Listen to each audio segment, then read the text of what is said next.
Welcome back, children. Hope you are ready for the next part of the chapter and you are eagerly waiting for what is waiting for Bholi in her future, how she started her school, how she cope up with the school. Let us see. Thus the years passed. Slowly and slowly, Bholi is going to school and years are passing. The hesitant girl who she was, stammering, with pock marks on her face, and ugly looking and retarded girl who, in the inspiration of the teacher, now is going to school regularly, and how she is coming up. Let's see. Thus the years passed. The village became a small town. As days have passed, the village has become a small town with different amenities coming up in the village. The little primary school became a high school. There were now a cinema under a tin shed and a cotton ginning mill. The mail train began to stop at the railway station, so it has now become a quite busy town. One night, after dinner, Ramlal said to his wife, "Then, shall I accept Bishambar's proposal?" "Yes, certainly," his wife said. "Bholi will be lucky to get such a well-to-do bridegroom." So now, Bholi has grown up and Bholi is now ready for her marriage. She has attained that age to get married. A big shop. Bishambar is having a big shop, a house of his own, and I hear several thousand in the bank. Moreover, he is not asking for any dowry. Now, Bishambar is a man who is quite rich, quite affluent, because he had a big shop, he's owner of a big shop, a big house, and he had quite a good amount of money in the bank. So, who can be a better bride for Bholi? Moreover, he is not asking for any dowry, which was very common at that time. Dowry. Bishambar, the man, was such affluent. He was not asking any dowry, and you know very well that Bholi was not a girl to get married very easily without dowry.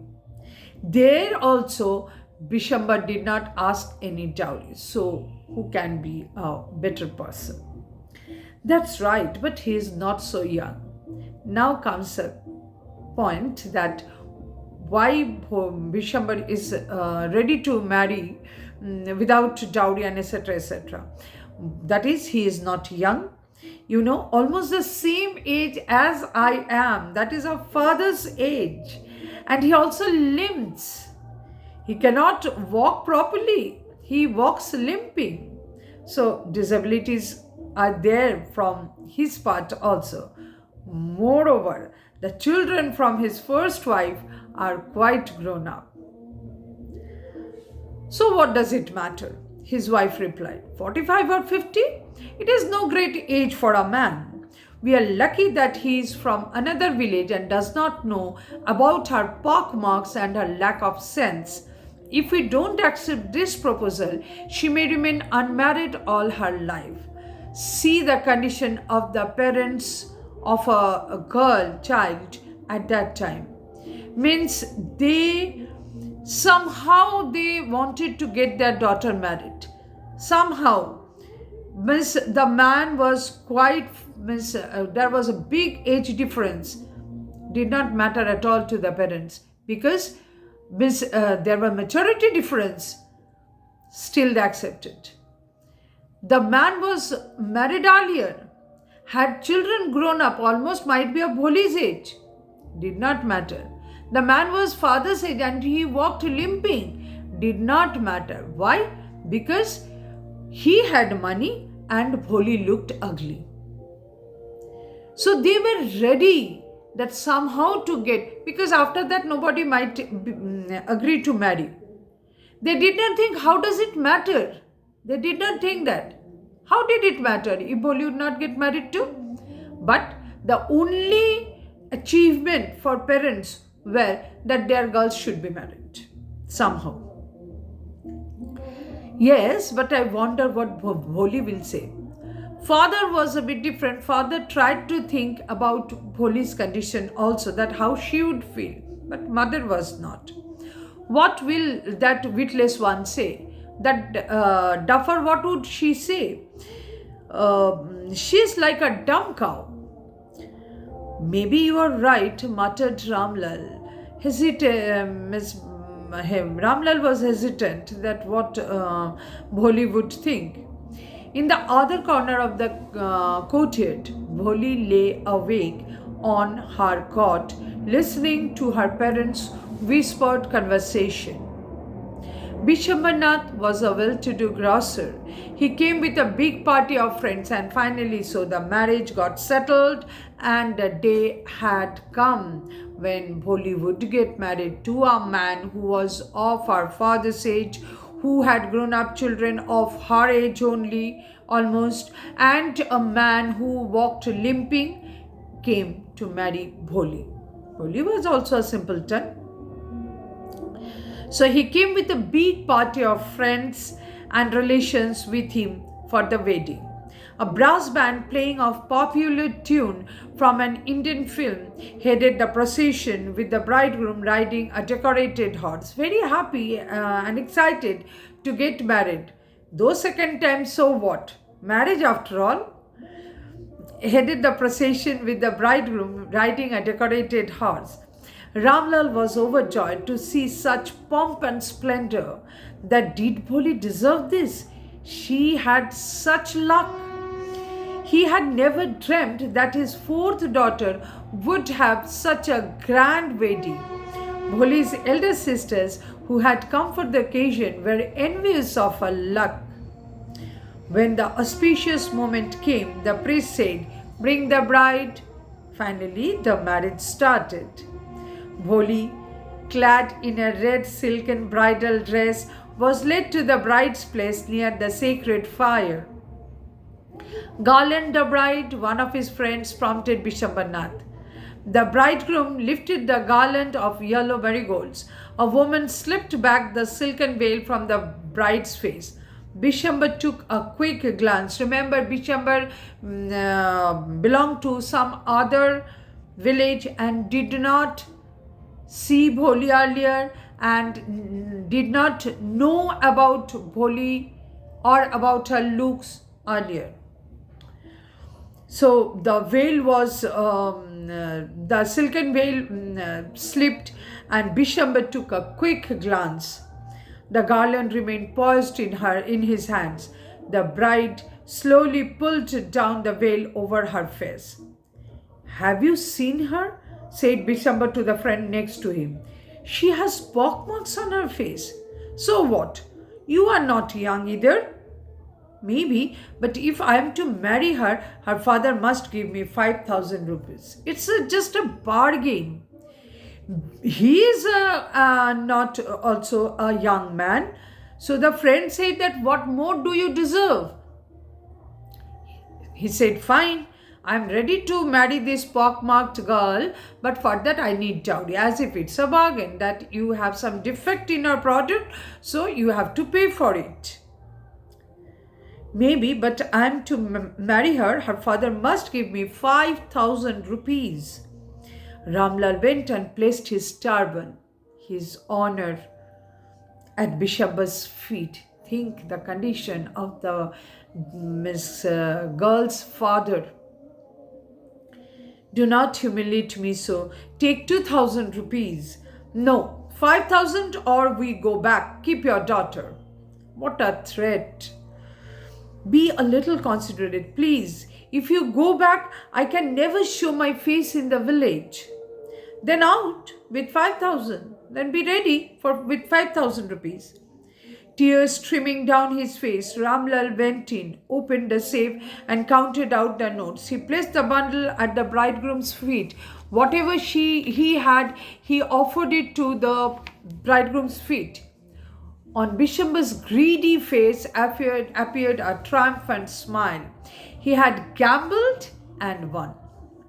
Give me the garland, he announced. Finally, he was ready to marry because he got his bargain. Once again, the veil was slipped back from the bride's face. Again, the marriage started, the ceremony started. So, again, from the beginning, same way the veil was slipped back. But this time, her eyes were not downcast like before. She was looking up, looking straight at her prospective husband, and in her eyes there was neither anger nor hate, only cold contempt. Neither anger nor hate for what he had done, only cold contempt, cold rejection. Bishamber raised a garland to place it around the bride's neck, but before he could do so, Bholi's hand struck out like a streak of lightning and the garland was flung into the fire. She got up and threw away the veil. Pitaji, said Bholi in a clear, loud voice. The girl who used to stammer did not stammer today. Can you tell me why? Because the confidence. When she was lack of confidence, when she was hesitant in saying anything, she used to stammer. Today she is confident, so nothing stopped her. Clearly she could speak. Pitaji, said Bholi in a clear, loud voice. And her father, mother, sisters, brothers, relations and neighbors were startled to hear her speak without even the slightest stammer. Pitaji, take back your money. I am not going to marry this man. Remember, one day her teacher said that one day you will speak and everybody would listen to you. The day has come. Ramlal was thunderstruck. The guests began to whisper, so shameless, so ugly and so shameless. She is so shameless that she is rejecting. And she is ugly. She must remember that this shameless act does not feed for her, who is such ugly. Bholi, are you crazy? Shouted Ramlal. You want to disgrace your family? Have you some regard for your izzat, for our izzat? Sorry. For the sake of your izzat, said Bholi, I was willing to marry this lame old man. But I will not have such a mean, greedy and contemptible coward as my husband. I won't. Bholi knew everything, what type of man Bishambar was. But she did not protest because she knew that it was a matter of izzat for her Pitaji and her family.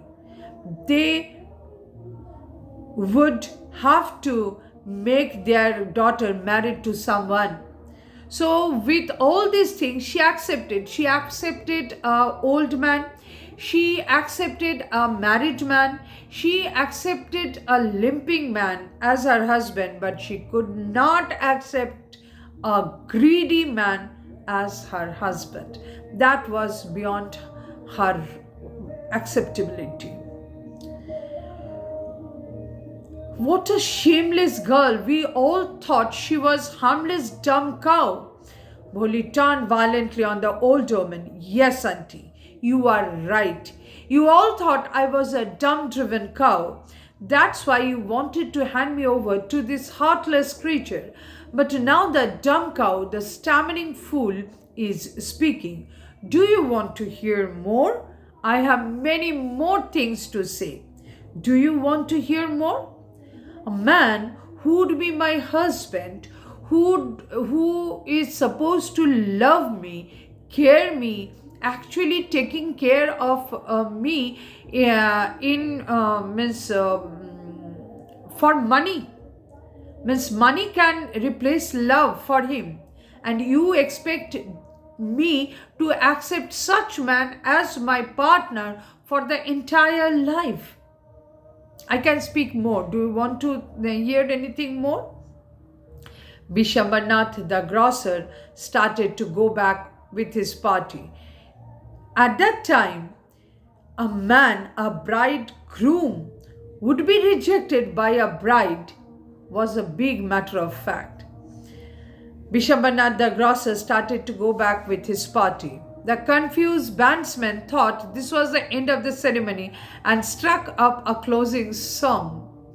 Ramlal stood rooted to the ground, his head bowed low with the weight of grief and shame. He could not realize that how bold his daughter is, what actually a right deed that the daughter did. He felt that it was a shameful act. Being a father, he could not realize that actually, in a real sense, the girl really kept izzat of her father instead of getting married. The flames of the sacred fire slowly died down. Everyone was gone. Ramlal returned to Bholi and said, "But what about you? No one will ever marry you now. What shall we do with you?" And Sulekha said in a voice that was calm and steady, "Don't you worry, Pitaji. In your old age, I will serve you and mother and will teach in the same school where I learnt so much. Isn't that right, ma'am?" The teacher had all along stood in a corner watching the drama. "Yes, Bholi, of course," she replied, and in her smiling eyes was the light of a deep satisfaction that an artist feels when contemplating the completion of her masterpiece. An artist aspires his whole life for his masterpiece. That is the best drawing an artist can do, which would keep him alive through his work. That is his masterpiece, where he would give his 100%, the best achievement of his life. That is called to be masterpiece. So for a teacher, what a better masterpiece can be than to make or prepare a girl, a student of hers like Bholi. So that was the masterpiece that the teacher could make. For a teacher, what else she can expect other than to make a girl like Bholi, who is such a rebel. So such was Bholi. So Bholi actually was not Bholi, that we can see. Okay, children. So now I hope you will like it, enjoy it, and I hope, being a teacher, I also want to see such Bholis, not only for girls, even boys, who would be rebel, who would in their future life also should protest against the wrong. Whoever be the person standing in front of you, whatever be the situation, wrong is always wrong. So protest it, learn to protest, learn to break the existing rules if needed, and prove yourself to be a worthy person of the society. Thank you, children.